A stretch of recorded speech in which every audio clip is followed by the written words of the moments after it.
Now our first speaker, Peter Murphy, is the Stouts and Lagers brand manager for Heineken Ireland and has worked on a variety of campaigns including Murphy's When It Rains It Pours, Little Big's Nights Out, the Beamish Genuine Irish Stout campaign and Murphy's official Pint of Us outdoor media campaign.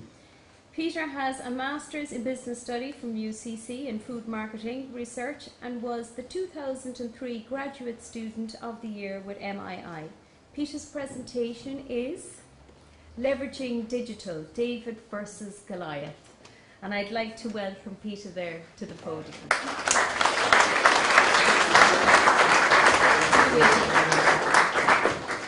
Welcome to Murphy's Brewery. Thanks very much for coming here tonight, guys. I won't keep you too long.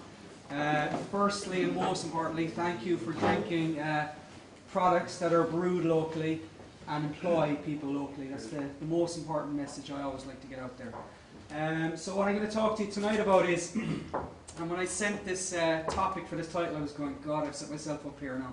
Very ambitious David versus Goliath title. But essentially, it's the idea that a small brand, and Murphy's is a small brand in the context of my competitors. I want to show you how a small brand can use digital, and God, we talk an awful lot about digital, you know, social media, Twitter, Facebook this and Facebook that, and you kind of get sick of it, but the more I get into it, the more powerful that I actually realise it is, and I hope I can show you some examples of that. Okay. So what I want to take you through is a campaign we developed this year, which is called When It Rains It Pours. Okay, so I'm going to take you through where it came from, you know, how we came up with the idea, what inspired it, and essentially how we executed it. Sorry, now we have a digital problem as we speak, but anyway. So fundamentally, the David versus Goliath analogy, I'm going to use that throughout the presentation. I have to stick to it. I said I'd do it. So essentially, our Goliath is the fact that every business, most businesses operate in a world where they have much bigger competitors to play against. And these guys, I'm using Diageo as my example, they're global, okay? And they can leverage a huge amount of scale and a huge amount of marketing expertise, and they can come up with the best ads in the world. That ad there, the shot you see there, is the Guinness Surfer ad, and it's voted the best ad of all time ever by anyone who ever votes for these campaigns. So they come up with amazing stuff. That's one problem. Then they bombard you. I mean, they literally come at you from every single angle with media, radio, TV, outdoor, digital, and it's incredibly hard to compete with that. And Budweiser, you know, one of the brands that is in the Diageo portfolio, is 14 times bigger than me, and Guinness is 20 times bigger than I am. So it really is, they are big, big competitors, and I am a David in that scenario. And I'm going to show you how we try to compete.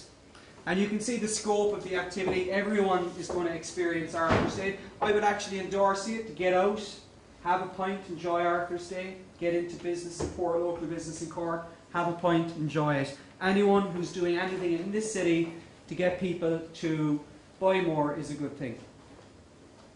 So basically what I'm going to take you through is 3 simple ideas of how we created what I would call a slingshot that allowed us to help compete against a much, much bigger competitor. The first one is, it's a very simple idea, is that with digital, with YouTube, with the internet, which has been around a long time, the amount of content that is now out there about great marketing activity, great advertising campaigns is absolutely massive. I spent an hour online last night just looking at the Cannes Lions Award winners for 2012, and literally they have hundreds of entrants in the different categories. And the amount of stuff that can inspire you, that you can learn from, is absolutely fantastic. And that's what we actually did. Last year, we looked all across the world at hundreds of different campaigns, and we actually picked one that had won at Cannes Lions 2011, And it's that idea that the digital world opens up a huge amount of best practice. And previously, you might have had to go to your marketing manager or your creative agency. That is no longer the case. It is out there online, and all you have to do is go looking, and you will find examples of whatever business you're in, whatever category or whatever type of business you're in. You will find examples that can inspire you to do some really good stuff.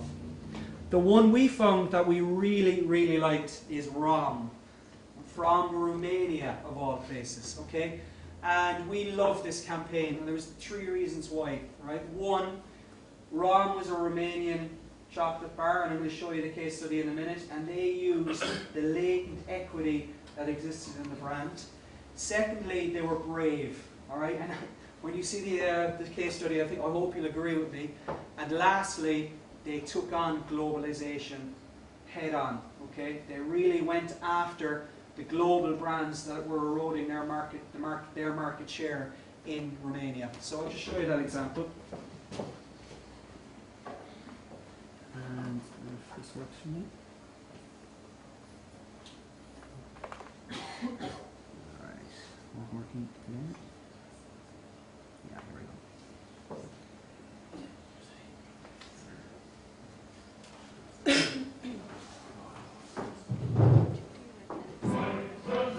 ROM is for Romania. It's a genuine Romanian chocolate bar wrapped to the national flag since 1964. Its strong taste is well known for offering strong sensations.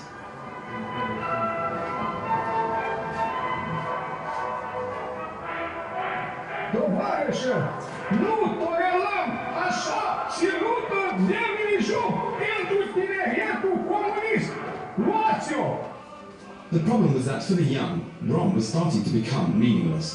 Even worse, the economic and political crisis brought Romania's morale to a new low. În primul rând este vorba de reducerea fondului de salarii cu 25%.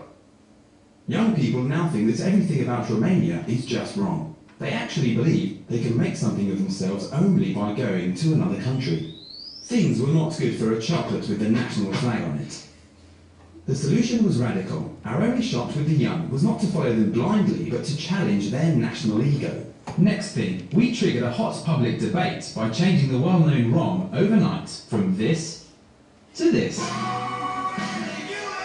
The new ROM came with its own launch campaign, in English. We Americans know about stars. We have stars on our flag. We reached the stars when we put a man on the moon. Now, ROM's a star too. How? We replaced the Romanian flag with the American one, so Romanians can shine on too. Try the new ROM with the American flag with the taste of coolness. Suntem români, nu avem nevoie să îmbrăcăm un produs românesc într-un steag american ca să fie bun. Chiar frustrat pentru că e simbolul nostru național. Chiar nu mi se pare corect față de țara noastră. The outdoors surprised the Romanians with even more annoying punchlines. It looked like an American takeover. The ads directed everybody to the campaign's website and Facebook page to join the debate. People assaulted the internet by the thousands to defend the Romanian flag and values. More than 10 causes started simultaneously on Facebook. Dozens of blogs commented and YouTube filmed sports for the old ROM. I live in Romania. I drive a Romanian car. And I eat the most traditional Romanian chocolate bar ROM.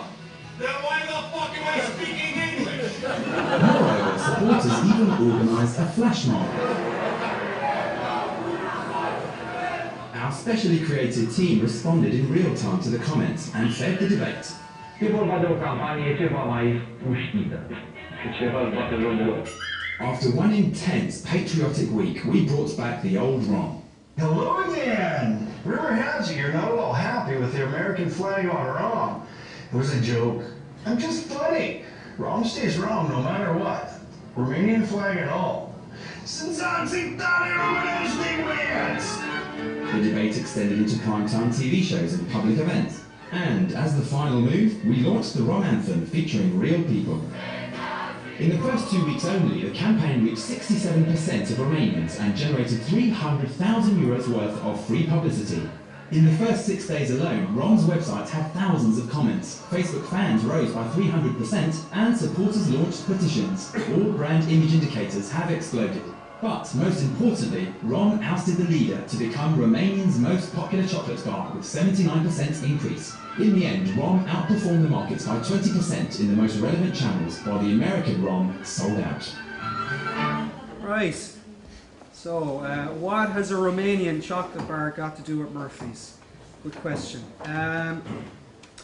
Essentially, we are a long-established brand in the market who faces, their biggest competitor was Snickers in that market. So my biggest problem is lagers and Diageo and Guinness, Budweiser. They tapped into the latent brand equity that existed with the brand to do something brave. We didn't do something as brave as they did, but the brewery would have been burned down. But anyway, it gave us the guts to go to our bosses and say, lads, these guys did something really interesting here. Why don't we just try something different or something interesting? And it's that idea. It's a little bit easier to be brave if you've got precedence of someone else doing something like that and delivering really good results.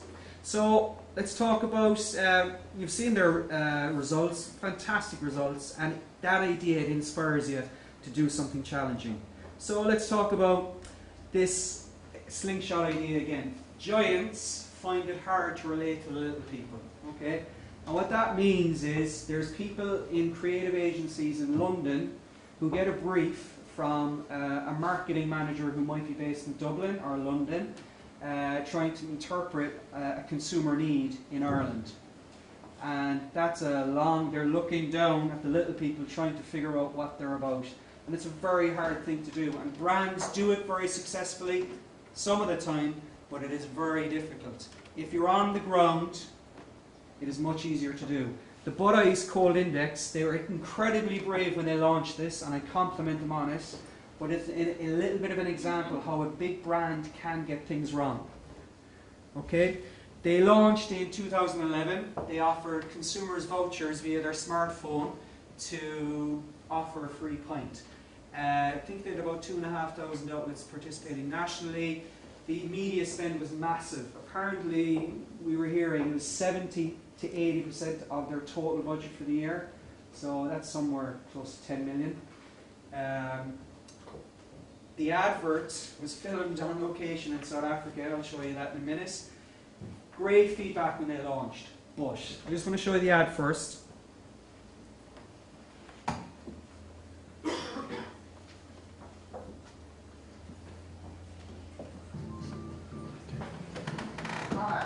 I'm Scott Campbell, and I'm here to make the summer even better with the help of this thing, the Budweiser Ice Cold Index app, available on most phones. You see, the hotter the day, the less you pay for your pint all summer. So, wherever you are in Ireland, let's say Kilkenny, and it's 20 degrees, you'll get your pint for free, even if it's raining.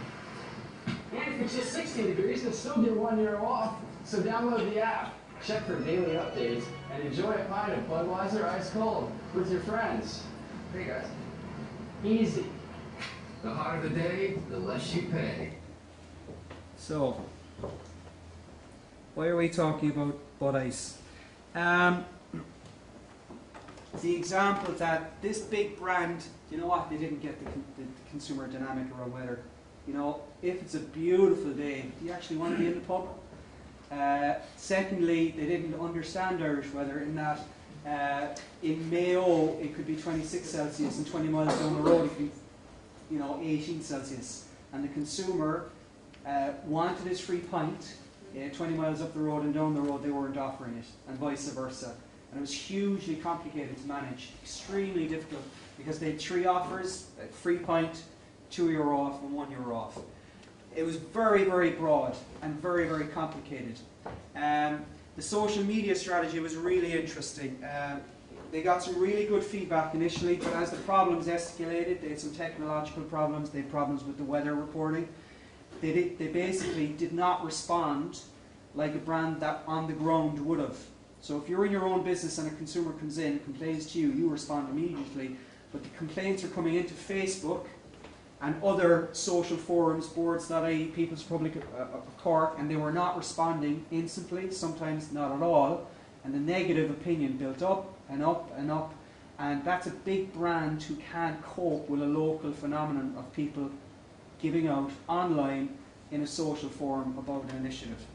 And it was too complicated in the outlet. It was complicated for the publican, it was complicated for the consumer, and it's a typical example of a big multinational corporation using all its resources and its entity and delivering something that's way too complicated. I've seen the presenter book for the pubs and it's that thick, you know, and you can't, they just could not execute it because they were trying to be too big, doing too much, and they just really didn't understand the consumer dynamic on the ground.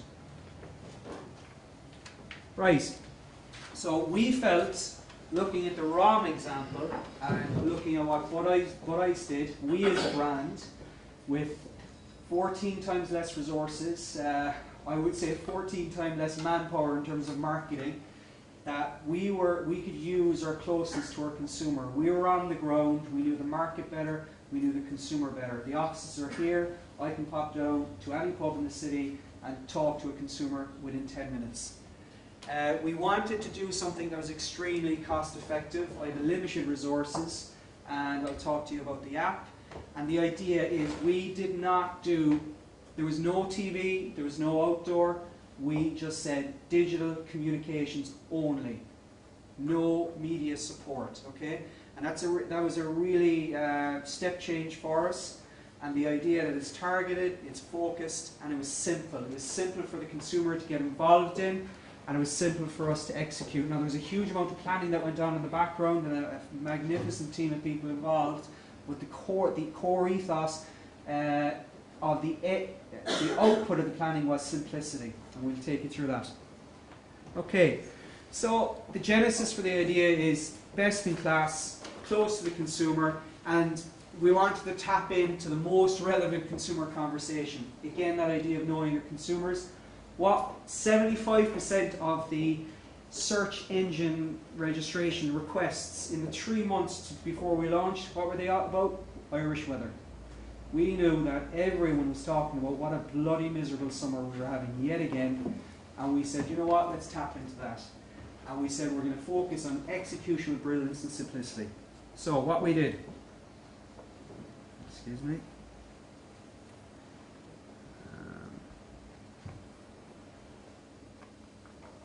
I will get PowerPoint brilliance eventually, but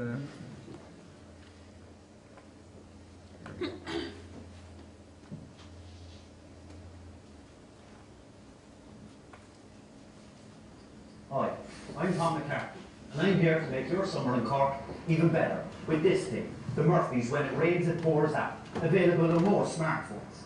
You see, we all know it's supposed to be sunny in summer, but this is Cork. It was only bucketing down there for the last few months. But the good news is, with this thing, when the lads in the Met Airing office tell us it's been lashing, anywhere in Cork, you can get your pint of Murphy's for free in your local. So download the app, check for daily updates, and enjoy your free pint. Murphy's. When it rains, it pours. okay. So it was a digital campaign promoting a smartphone. So we mimicked, we parodied, whatever you want to call it, robbed, to be honest, Bud Ice, small brand, robbing an idea, but getting the inspiration from another idea, and being brave and saying, we can do this. And when we presented the idea to our business, they said, hang on a second, the lads in Diageo with all their money couldn't get it right. So you're telling me you're going to get it right? And we said, yes, we will. So you got to believe. So offered a free pint of Murphy's, and it gave a real incredible alternative to the Bud Ice app. And the real incredible piece was we said, lads, we know Irish summer is crap. We know it. And we know, you know, we can't really help that, but we can give you a free pint on a rainy day. Okay? And fundamentally, the tight geography really helped us. Any Cork publican who sells Murphy's can participate in. Okay? So fundamentally, we were able to design a more relevant offering that resonated with consumers. The idea that, you know, we were keeping it real, a very flexible and agile campaign that is and will be adaptable. And the three-pronged approach, we had the viral video, mobile application and social media. And very obviously getting trade on board as well, and they were hugely supportive. The results have been significant. We're finishing up the last claimed pint is tomorrow night, by the way, so get your app downloaded if you haven't done it already. We had great coverage across all press. We even made the news in Cork. We were on the hourly bulletin when we launched. We featured in all the digital communications globally, actually. Shark Awards. We've had over 10,000 downloads of the application. 90% of people who've downloaded have actually used it and claimed a pint. 12,000 views of the video. 40% increase in Facebook likes. Hugely positive feedback from trade and consumers. You know, they couldn't believe we were doing it because they thought we'd go out of business. But we've done it. And we've had major gains in brand equity scores. So it's been a hugely positive process for us, and it's the ability to go and say, take on the big boys and have that challenger brand attitude. The really interesting thing we did as well was we said our aim was in the first 4 weeks of launch that we would respond to anyone, anywhere, who spoke about When It Rains It Pours within an hour. So whether that was on People's Republic of Cork, boards.ie, our own Facebook. And even if they were the most cranky, cantankerous complaints like my own brother, we responded, and you know what? They said, at least you're responding. And so, you know, it's funny, some guy was complaining and he said, you know, it doesn't work on my smartphone, and we responded, and you know what he said? Yeah, I need to buy a new smartphone. You know, it's funny. And it's amazing a speedy response resolves 99% of your problems. With regard to social media conversation. You know, we've gotten great coverage, great feedback, and the trade have been hugely supportive, and I'd like to acknowledge an amazing team. Rachel O'Donovan's here tonight, has helped me develop the presentation. When It Rains It Pours. Barry Cassidy, who's working with Rocket Media, QMP, our Cork publicans, and the consumers. It's been a very interesting process. I actually didn't think we'd get away with it, but we did, and that's it. Thank you.